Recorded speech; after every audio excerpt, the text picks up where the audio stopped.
After my father died, I had to take care of my family. Not being able to pay bills, it was very heartbroken. When I was laid off from my previous position, that was a really low point for me. I actually had to go ask my mom for money to buy my son diapers. I got a couple of callbacks, did a couple of interviews, but I didn't get any job. Made me feel like, okay, maybe I wasn't doing something right.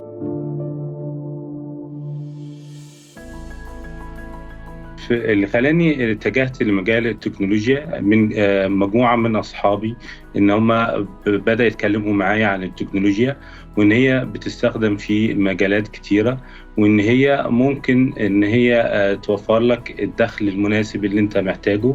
Antes tenía mucho susto de montar mi página web porque no tenía conocimiento. Por eso llegué a Microempresas de Colombia, por eso hice el curso como poeta. Learning all the tech was definitely difficult for me, but I had a really good support system to get through it. The classmates helped me to not give up, to go forward. Al estar rodeada de emprendedoras fue algo muy bonito, porque éramos muchas mujeres ahí en Microempresas de Colombia, todas luchando por un mismo sueño.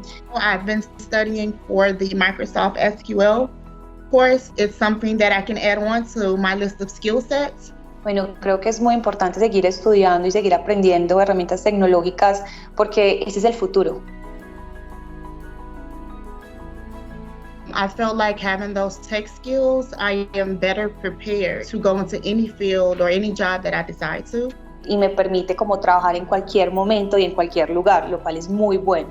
I'm helping my mother. I can now pay bills. في مجالات كتيرة اتفتحت عندنا في البلد باستخدام التكنولوجيا من خلال الشباب. To me, it's exciting to learn every day new things, new technologies, and I'm like a newborn. Whatever the future brings, I'm equipped for it and I'm ready.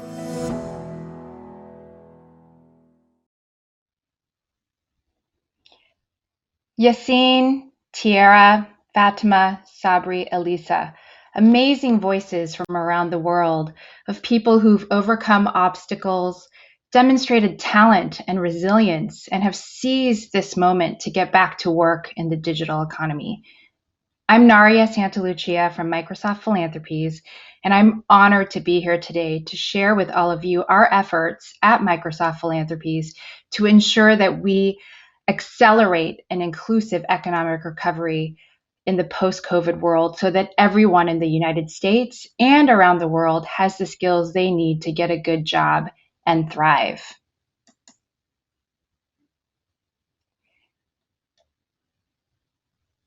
What was apparent before COVID and is so true now, as Mel said, is that rapid advancement in technology is changing the way that we live, how we work, and how we learn. It's changing the fabric of everything. Digital transformation is making the reality a completely different opportunity for all. But even at the same time, as technology moves forward, there are billions of people who are at risk of being left behind. This pace of change is creating challenges, from the impact on jobs and employability, to inequitable access to the internet as well as its benefits, to how we ensure that we apply new technologies without sacrificing our core values like trust and privacy and transparency, inclusion. In the world today, we see that there are 700 million plus people who are living in extreme poverty, less than $2 per day. In addition, according to the World Economic Forum, by 2030, 800 million people will need to upskill to learn new skills, and yet half of the population in the world is not using the internet, this absolutely necessary utility in order for them to continue to advance and take advantage of the technology. In addition, there are 1 billion people on the planet with disabilities, but only 1 in 10 of them have that assistive technology they need to thrive. And finally, because of war and climate change, conflict, there are 71 million people today who still are refugees or internally displaced without the prospect of a permanent settlement. Now, as Mel also said, while all of these, digital transformation and changes were happening in the past, they've now been exacerbated and accelerated by COVID. As we all know, the global pandemic has now made way to a global economic crisis.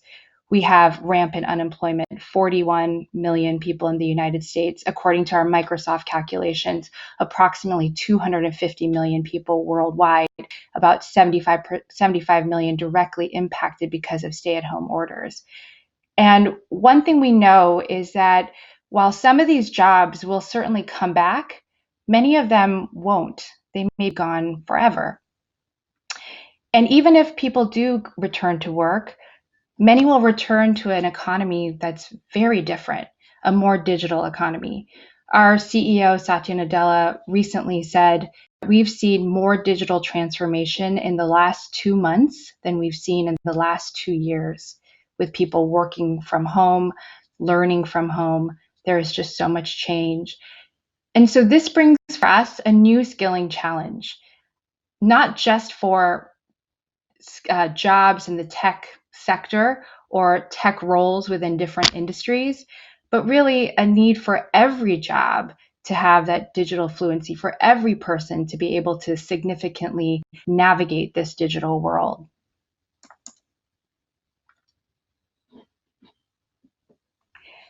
However, we believe that there is a path to a positive future, inclusive economic recovery.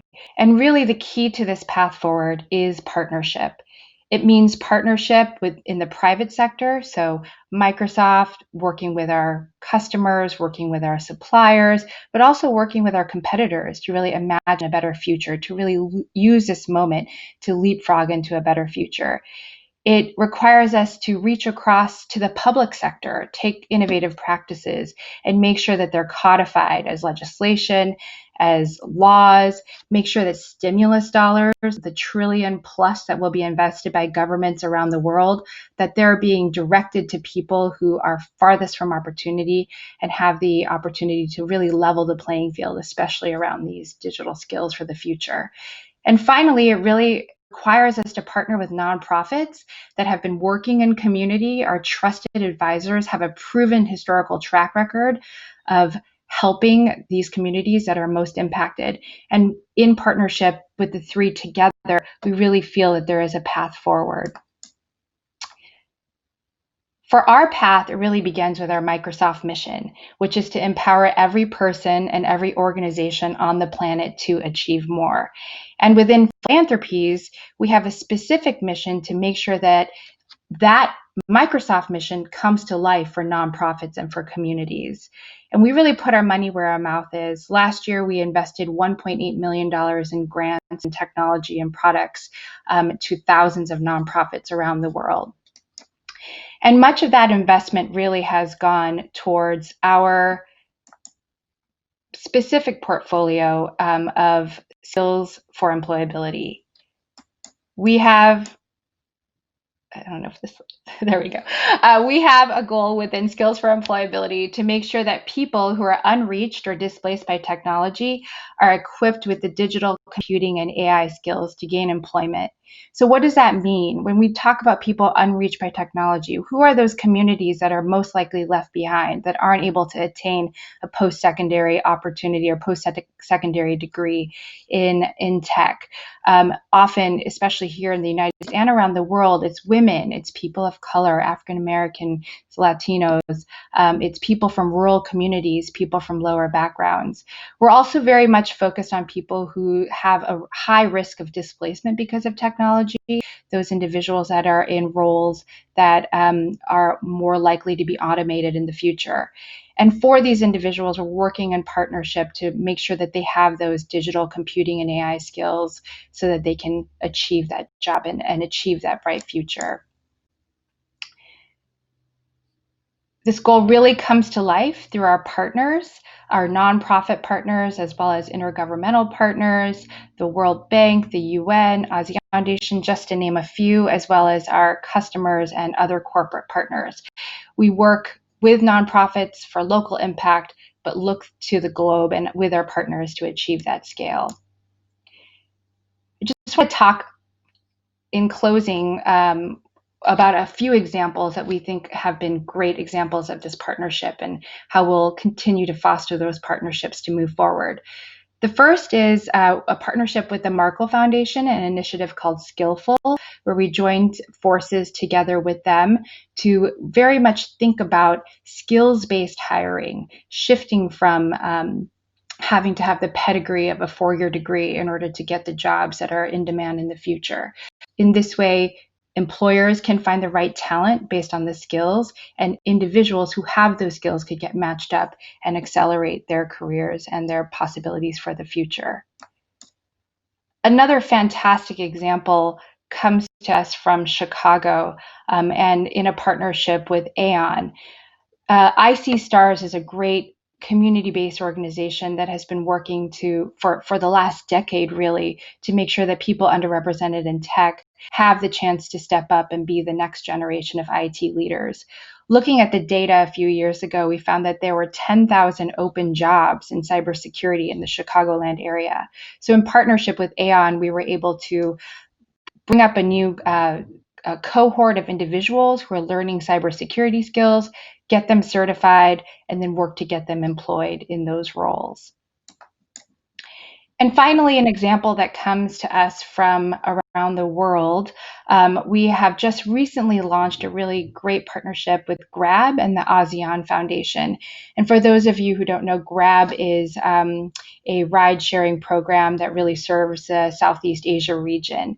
And prior to COVID, we had partnered with Grab to ensure that their Grab drivers would be able to, within their own app, learn digital skills, as they were waiting for their next fare and their next ride. These skills could also be leveraged by Grab family members, including children and spouses. In the post-COVID era, we've really found an acceleration of the uptick. And in just the last few months alone, there have been 360,000 Grab drivers who have gone onto the platform to learn new digital skills. And what's really exciting is that a smaller cohort of these individuals will go through a more significant IT academy and then ultimately get placed in the IT department of Grab.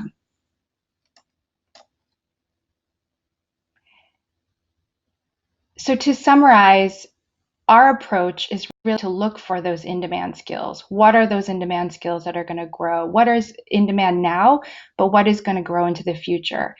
How do we make sure that we open up those opportunities for skilling to individuals that have been traditionally left out of the game and get them the skills that they need so that they can land the job, better their lives, and better the lives of their community members as well?